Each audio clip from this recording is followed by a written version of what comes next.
मेरा नाम तानिया है और मेरी उम्र 22 साल है। लोग कहते हैं कि मैं देखने में बहुत ही खूबसूरत हूँ। मेरी काली आंखें, लंबे रेशमी बाल और गोरा रंग। मैं खुद को साधारण ही मानती हूँ, लेकिन मेरा व्यक्तित्व दूसरों को बहुत प्रभावित करता है। मैं उत्तर प्रदेश के एक छोटे से शहर से हूँ। हमारा परिवार हमेशा से साधारण था, पर संस्कारों और आपसी प्यार से भरपूर था। मेरे परिवार में मेरी माँ, पापा और मेरा सौतेला भाई अनिल था। माँ और पापा दोनों ही नौकरी करते हैं। मेरी माँ एक स्कूल टीचर है और पापा सरकारी जॉब में हैं। मैं पढ़ाई में अच्छी थी और स्कूल में टॉप करती थी। मेरी माँ मुझसे बहुत प्यार करती थी, लेकिन उनकी ज़िंदगी का सबसे बड़ा फैसला, उनकी दूसरी शादी, मेरे लिए एक नई चुनौती लेकर आई थी। मेरा सौतेला भाई अनिल मेरी माँ की दूसरी शादी से है।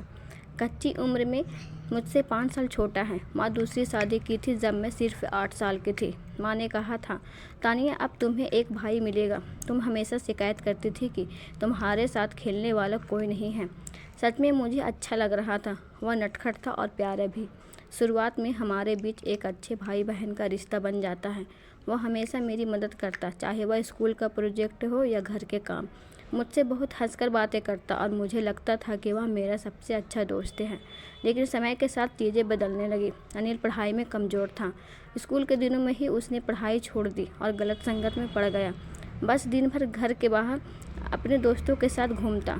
जब मैं उसे पढ़ाई पर ध्यान देने की सलाह देती थी तो वह टाल मटोल करता। धीरे धीरे मैंने नोटिस किया कि अनिल का व्यवहार मेरे प्रति बदलने लगा था। वह ज़रूरत से ज़्यादा मेरे आसपास रहता, मुझे छोटी छोटी बातों पर छूने की कोशिश करता। पहले तो मुझे लगा था कि मेरा वह वहम है, लेकिन उसकी नज़रें और हरकतें मुझे परेशान करने लगी। एक दिन मैं अपनी किताब पढ़ रही थी। अनिल ने आकर किताब छीनी और बोला, दीदी यह क्या बोरिंग चीज़ें पढ़ती रहती हो, चलो बाहर चलते हैं। मैंने झुंझलाते हुए कहा, अनिल तुम मेरे कमरे में बिना पूछे क्यों आते हो, और यह किताब मेरी पसंद की है, तुम्हें इससे क्या मतलब। वह हंसते हुए बोला, अरे दीदी इतनी गुस्से वाली क्यों बनती हो, हंस भी लिया करो। मैंने किताब वापस छीन ली, कमरे से बाहर जाने को कहा, लेकिन वहीं बैठा रहा और बड़बड़ाता रहा। दीदी तुम न बहुत खड़ूस हो, मैंने गुस्से में कहा। अनिल अभी के अभी बाहर जाओ, वरना मैं माँ को बुलाऊंगी। माँ का नाम सुनते ही अनिल बाहर चला गया और मैंने राहत की सांस ली। एक बार माँ ने मुझसे कहा कि मैं अनिल के लिए खाना परोस दूँ। मैंने चुपचाप उसकी प्लेट तैयार की। जब मैंने खाना टेबल पर रखा तो अनिल ने मजाकिया अंदाज में कहा, दीदी यह क्या बनाया है, ऐसा खाना तो जेल में मिलता होगा। मैंने चिढ़कर कहा, तो मत खाओ, खुद बनाकर खा लो। हंसते हुए बोला, दीदी खाना तो खाऊंगा, लेकिन तुमने नमक तो इतना डाल दी है कि मेरे बाल सफ़ेद हो जाएंगे। मैंने गुस्से में उसकी प्लेट छीन ली और कहा, तुम्हें जब इतना शिकायत करनी है तो अगली बार खुद बना लेना। एक दिन मैंने उसे मेरे फ़ोन में कुछ देखते हुए पकड़ लिया। अनिल तुम मेरे फ़ोन में क्या कर रहे हो, मैंने उससे पूछा। मुस्कुराते हुए बोला, कुछ नहीं दीदी, बस देख रहा था कि आप किससे बातें करती हैं। मैंने उसका हाथ झटक दिया और कहा, यह मेरी निजी चीज़ है, तुमसे किसने कहा कि तुम इसमें ताक झाँक करो। वह मजाक उड़ाने वाले लहजे में बोला, दीदी इतना क्या छुपा रही हो, कहीं बॉयफ्रेंड तो नहीं है। मैंने गुस्से में कहा। अनिल एक बार और मेरे फ़ोन को हाथ लगाया तो देखना, अनिल को मेरी परेशानियां बढ़ाने में बड़ा मज़ा आता था। वह कभी मेरी अलमारी खोल देता, कभी मेरे नोट छुपा देता। एक दिन मैंने देखा कि मेरी डायरी गायब थी। मैंने पूरे कमरे में खोजा, लेकिन कहीं नहीं मिला। अनिल बोला, दीदी कुछ ढूंढ रही हो। मैंने उसकी तरफ देखा और पूछा, तुमने मेरी डायरी ली है। बस सिर हिलाते हुए बोला, हाँ, लेकिन पहले मुझे बताओ इसमें ऐसा क्या है जो तुम मुझसे छुपा रही हो। मैंने गुस्से से उसकी ओर देखा और कहा, तुम्हें मेरी चीज़ें छूने का कोई हक नहीं है, अभी के अभी वापस दो। हंसते हुए डायरी मेरे सामने फेंक कर बोला, लो दीदी इतना गुस्सा मत किया करो, एक बार मैं अपनी पढ़ाई में व्यस्त थी। अनिल ने आकर मुझसे कहा, दीदी चलो फिल्म देखने चलते हैं। मैंने उसकी तरफ बिना देखे कहा, मुझे पढ़ाई करनी है, तुम जाओ। वह वहीं खड़ा रहा और कहने लगा, तुम्हारी यह पढ़ाई तो कभी ख़त्म ही नहीं होती। मैंने चीख कर कहा, अनिल तुम क्यों हर वक्त मुझे परेशान करते हो, अपना काम क्यों नहीं करते। तुम गुस्से में बोला, क्योंकि तुम हमेशा मुझे इग्नोर करती हो। उस दिन मैंने महसूस किया कि अनिल सिर्फ मजाक ही नहीं करता, बल्कि जानबूझकर मेरी सीमाओं का उल्लंघन करता है। उसकी हरकतें अब मेरे लिए परेशानी से ज़्यादा डरावनी लगने लगी थी। एक बार गर्मियों की छुट्टियों के दौरान मैं अपने कमरे में बैठकर पढ़ाई कर रही थी। अनिल मेरे पास आया और बोला, दीदी आपके बालों में तेल लगाऊं। मैंने थोड़ा चौंकी। उसने पहले कभी ऐसा कुछ नहीं कहा था। मैंने उसे मना किया, लेकिन वह जिद करने लगा। उसने कहा, मुझे अच्छा लगता है आपकी मदद करना। उस दिन मैंने उसे मना नहीं किया, लेकिन जब वह मेरे बालों में तेल लगा रहा था तो मुझे उसकी हरकतें अजीब लगने लगी। वह मेरे बालों को बार बार सहलाता और मेरी आंखों में देखता। कुछ दिनों बाद एक रात की बात है, मैं अपने कमरे में सो रही थी। अचानक मुझे लगा कि कोई मेरे कमरे में खड़ा है।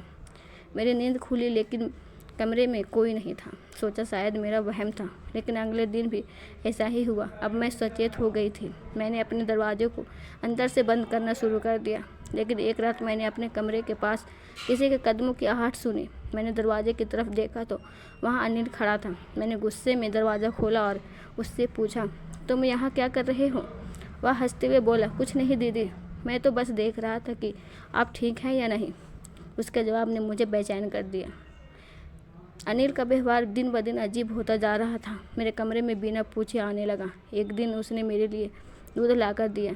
मुझे उसकी हरकतें पर शक तो था, लेकिन मैंने कभी सोचा नहीं था कि वह इतना गिर सकता है। उस रात मैंने दूध पीकर सोने की कोशिश की। अचानक मेरी आंखें भारी होने लगी और मैं गहरी नींद में चली गई। जब मैं सुबह उठी तो मुझे अपने शरीर में अजीब सी कमजोरी महसूस हुई। मुझे ऐसा लग रहा था जैसे रात भर मेरे साथ कुछ गलत हुआ हो। मैंने अपनी चिंता किसी से नहीं साझा की, लेकिन मन ही मन बहुत डर गई। मेरे अंदर का शक अब बहुत मजबूत हो चुका था। मैंने अपने कमरे में एक छोटा सा कैमरा लगा दिया। उस रात मैंने वही दूध पीकर सो गई। अगली सुबह जब मैंने कमरे की फोटोज देखी तो मेरे पैरों तले ज़मीन खिसक गई। इसमें साफ दिख रहा था अनिल मेरे कमरे में आया था। वह मुझे उठाकर बिस्तर से हटाता है और किसी को फ़ोन करता है। थोड़ी देर बाद उसके कुछ दोस्त आते हैं और फिर उन्होंने जो किया, बहुत सोचकर मेरी आत्मा कांप उठती है। अब मेरे पास कोई विकल्प नहीं था। मैंने पूरी हिम्मत जुटाकर माँ और पापा को सब कुछ बता दिया। पहले तो उन्होंने यकीन नहीं किया, लेकिन जब मैंने उन्हें फ़ोटोज़ दिखाए तो वो हैरान रह गए। पापा ने अनिल को बुलाया और उसे सच्चाई पूछी। अनिल ने गुस्से में कहा, मैंने इसे कभी अपनी बहन नहीं माना। मुझे बस पैसों की ज़रूरत थी और यह मेरे लिए सबसे आसान तरीका था। पापा ने उसे तुरंत घर से निकाल दिया और पुलिस को बुलाया। घटना के कुछ दिन बाद मैं डॉक्टर के पास गई। उन्होंने जो कहा उससे मेरा दिल दहल गया। मैं गर्भवती थी। डीएनए टेस्ट से पता चला कि वह बच्चा अनिल के किसी दोस्त का था। मैंने तुरंत अबॉर्शन करवाया। अनिल को जेल हो गई, लेकिन इस घटना ने मुझे अंदर से तोड़कर रख दिया। दोस्तों, यह कहानी सिर्फ मेरी नहीं है, यह उन सभी लड़कियों के लिए है। एक चेतावनी है जो बिना सोचे समझे अपने परिवार या करीबी लोगों पर भरोसा करती है। हमें अपनी सुरक्षा के लिए सतर्क रहना चाहिए। कहानी इसलिए बता रही हूँ ताकि आप सतर्क रहें और खुद को कभी ऐसे धोखे का शिकार न होने दें। धन्यवाद।